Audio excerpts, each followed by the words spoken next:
Everyone, আসসালামু আলাইকুম। কেমন আছেন সবাই? আজকে আপনাদের জন্য নিয়ে চলে আসলাম নতুন আর একটি ভিডিও।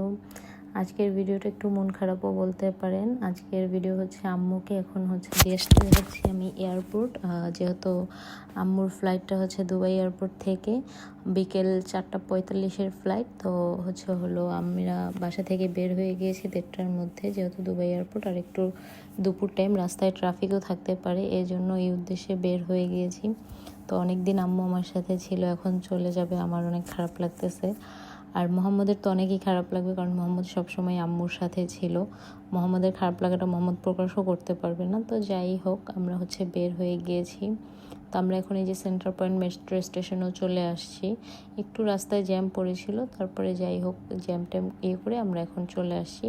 আর যেহেতু আম্মুর ফ্লাইটটা এমিরেটসে ছিল, তো এমিরেটস তো সবসময় টার্মিনাল 3 থেকেই এমিরেটসের ফ্লাইট ওঠানামা করে। তো টার্মিনাল 3তেই যাচ্ছিলাম। টার্মিনাল 3টা একটু দূরে হয়ে যায়, টার্মিনাল 1 বা 2 হলে ওটা আমাদের কাছে মনে হয় যে একটু কাছে। আর টার্মিনাল 3তে এমিরেটসের ফ্লাইট হলে অনেকটা পরিমাণ হাঁটাও লাগে আসলে, এর জন্য আমার কাছে বেশি বিরক্ত লাগে, এয়ারপোর্টের ভিতরে অনেকখানি জায়গা হাঁটা লাগে। তো যাই হোক, এমিরেটসের বিমানগুলো সব বাহির থেকেই দেখা যাচ্ছিল, দেখতে যাচ্ছিলাম। আর মনটাও অনেক খারাপ লাগতেছিল, যেহেতু আম্মু এতদিন ছিল, এখন বাংলাদেশ চলে যাচ্ছে, আমরা পুরো এখানে একা একা হয়ে যাব, এটাও আর কি অনেক খারাপ লাগতেছিল। আর মনটাও অনেক ভীষণ, মোহাম্মদেরও অনেক খারাপ ছিল, মোহাম্মদ তো অনেক কান্নাকাটি করেছে যাওয়ার সময়। তো যাই হোক, আমরা এখন গাড়ি একদম পার্কিংয়েই রেখেছি, পার্কিং থেকে তারপরে সামান নিয়ে তারপরে উপরে উঠবো। তো এখন মোহাম্মদের বাবা গাড়িটা পার্কিং করলো। তো পার্কিং করে আমরা যখন এদিক দিয়ে যাচ্ছিলাম ভেতরের দিকে, তখন আমি এই ভিউটা দেখেছিলাম, আমার কাছে অনেক ভালো লাগতেছিল। আসলে এয়ারপোর্টের বাইরে এরকম একটা ভিউ দেখতেও খুব সুন্দর লাগে, যে এখানেও আছে ঝর্ণার মতন, এগুলো আমি দেখতেছিলাম আর একটু ক্লিপও নিচ্ছিলাম যে আপনাদেরকে দেখানো যাবে। তো আমার কাছে এই ক্লিপটা আসলে অনেক ভালো লেগেছে। তারপরে যাই হোক, এখন সামান টামান নিয়ে আমরা ভিতরে উপরের দিকে যাব। তো এখন এটা আমরা করেছিলাম। তারপরে যাই হোক, এখন এই যে মোহাম্মদকে নিয়ে লিফটে উঠেছিলাম। মোহাম্মদ এই এসকেলেটারে যাবে, তো ওকে নেওয়ার সময় ও একবার বসে যাচ্ছিল, একবার একা হাঁটবে, কি করবে ও নিজেও আসলে বুঝতে পারে না। তো যাই হোক, এখন উপরে উঠলাম আমরা লিফট দিয়ে উপরে। এখানের বাহিরেই আসলে মূলত ঝর্ণাগুলা। তো যাই হোক, তো এরপরে কেয়ার করার আমরা এখন ভিতরে যাচ্ছি বোর্ডিং পাস নেওয়ার জন্য। আমরা একটু তাড়াতাড়ি চলে আসছিলাম, হয়তো বা আরও আধা ঘন্টা 40 মিনিট দেরি করা যেত, কিন্তু আমরা আর বেশি দেরি করিনি, যেহেতু মোহাম্মদ ও আম্মু চলে যাওয়ার পর একটু কান্নাকাটি করতেছিল, আর এই জন্য আর বেশি দেরিও করিনি। আর যেহেতু অনেকখানি হাঁটা লাগে, আম্মু ফার্স্ট টাইম এমিরেটসে ফ্লাইট করতেছে, তো আমরা ভাবতেছিলাম আম্মু আবার সব কিছু চিনে কিনে, এই জন্য একটু আগে গিয়ে বোর্ডিং পাস করে আম্মুকে ইমিগ্রেশনে যেয়ে তারপরে ভিতরে যেতে বলেছিলাম, যেহেতু কারণ অনেকখানি হাঁটা লাগে। তো এই তো মোহাম্মদ তো ওই যে ওর বাবারে দেখছে, এখন দৌড়াচ্ছে ওর বাবা বাবা বাবাকে ডাকতে ডাকতে সে দৌড়ে যাচ্ছিল। তো এই জন্য ওর বাবাও ওয়েট করতেছিল ও কখন যায়, এরকম মোহাম্মদকে এখন ছেড়ে দিলেই ও আর কোনো জায়গায় গিয়ে এমনিও ও কোলে থাকতে চায় না।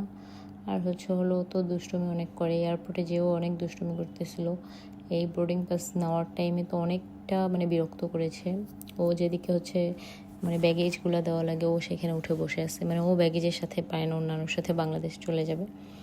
তো যাই হোক, আমি এখানে বসে ওয়েট করতেছিলাম, আর আম্মুরা যে বোর্ডিং পাসের জন্য গিয়েছিল, সব একসাথে আসলে যায়নি, এই জন্য আমি এখানে বসে বসে ওয়েট করতেছিলাম আর আপনাদেরকে দেখাচ্ছিলাম দুবাই এয়ারপোর্ট। আর ওই যে মোহাম্মদকে সাথে নিয়ে মোহাম্মদের বাবা বোর্ডিং পাস পর্যন্ত গিয়েছে, বোর্ডিং পাস করানোর জন্য গিয়েছে আম্মুর সাথে।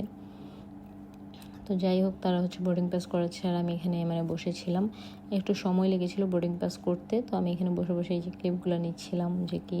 তারপরে যাই হোক, বোর্ডিং পাস কমপ্লিট করে আম্মুকে বোর্ডিং পাস এখন কমপ্লিট করবে। ওই যে দেখেন মোহাম্মদ কি শুরু করছে, দেখেন ও ওখানে নেমেও যাচ্ছিল, বসেও যাচ্ছিল, বোর্ডিং পাস করতে যেও দুষ্টুমি আর কমে না। তো যাই হোক, এখানে আমি বসেছিলাম, এখানে কফি টফিও খাওয়া যায়, যে পিছনে কফি টফির দোকানও আছে। তো যাই হোক, বোর্ডিং পাস করে এখন আম্মুকে নিয়ে চলে যাবো ইমিগ্রেশনের জন্য। তো যাই হোক, আম্মু এখন ইমিগ্রেশন কমপ্লিট করে ফেলছে, ওখানে তার ছবি বা ভিডিও অ্যালাউ ছিল না। তো এখন আমরা আম্মুকে ইমিগ্রেশনে দিয়ে ভিতরে আম্মু যাওয়ার পর আমরা বের হয়ে চলে আসতেছিলাম। তো এই তো মোহাম্মদ তো অনেক তখন আসতে চায় না, অনেক কান্নাকাটি করতেছিল। তারপরে যাই হোক, এই লিফটে ওঠার পরে ওই লিফট দিয়ে আসতেছিল। তো এই তো এখন আমরা এয়ারপোর্ট থেকে বের হয়ে যাব, বাইরের সাইডে বের হয়ে তারপর পার্কিংয়ে যেতে হবে, আর পার্কিংও দিতে হবে। তো যাই হোক, এই তো আমরা এখন হচ্ছে হলো বের হয়ে যাচ্ছিলাম। আর দুবাই এয়ারপোর্টে গেলে এমনিও প্রচণ্ড পরিমাণে হাঁটা লাগে। আমার কাছে এই জিনিসটা অনেক বিরক্ত লাগে, এত হাঁটাহাঁটি করা। তো যাই হোক, এই যে বের হওয়ার সময় আমি ইয়েটা দেখেছিলাম, তো আমার কাছে মানে এই ভিউটা আসলে অনেক ভালো লাগে। মানে এরকম একটা সুন্দর পরিবেশ দেখতেও ভালো লাগে।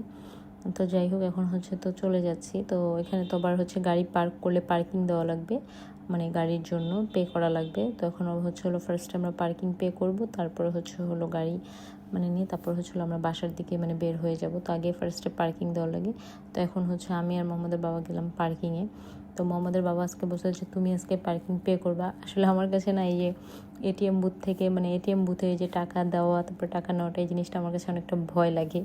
এই জন্য আসলে মোহাম্মদের বাবা সবসময় কোনো কিছু পে করতে হলে মানে কোনো কার্ডে টাকা ভরতে হলে সে আমাকে বলে এটিএম বুথে দিতে। তারপরেও আজকে যেহেতু আমার বলছে যে তুমি করো, পেমেন্ট করো, তো হয়তো আমি করতেছিলাম। আর মোহাম্মদ যে নিচ দিয়ে কয়েন একটা পেয়েছে, ও ভাবতেছে এটা কোনো মানে ওই যে জেমস ভাইয়া, যেহেতু মানে ওইটা ওইও করতেছিল। তো যাই হোক, আমরা ফার্স্ট টাইম দিয়েছিলাম, ওইটার টাইম আউট হয়ে গেছে, তো সেকেন্ড টাইম আবার দিলাম। তো এখন হচ্ছে টাকা আসবে, টাকা নিয়ে তারপরে হচ্ছে হলো আমরা মানে চলে যাব। আর এটা হচ্ছে মানে পার্কিং দেওয়ার 15 মিনিটের ভিতরে এক্সিট নিতে হবে, তা না হয় আবার হচ্ছে হলো মানে পার্কিং চলে আসবে। তো এই তো পার্কিং দিয়ে এখন হচ্ছে হলো আমরা মানে বের হয়ে গিয়েছি এয়ারপোর্ট থেকে।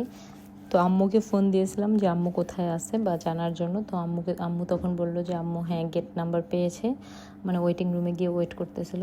তো এটাও শোনার পরে আমরাও একদম নিশ্চিন্তে যে হ্যাঁ বিমানের গেটে যেহেতু পৌঁছে গেছে ইনশাল্লাহ সে যেতে পারবে। তারপরেও আমরা বাসার উদ্দেশ্যে চলে আসলাম। তো আজকের ভিডিও এই পর্যন্তই। সবাই ভালো থাকবেন, সুস্থ থাকবেন, আল্লাহ হাফেজ।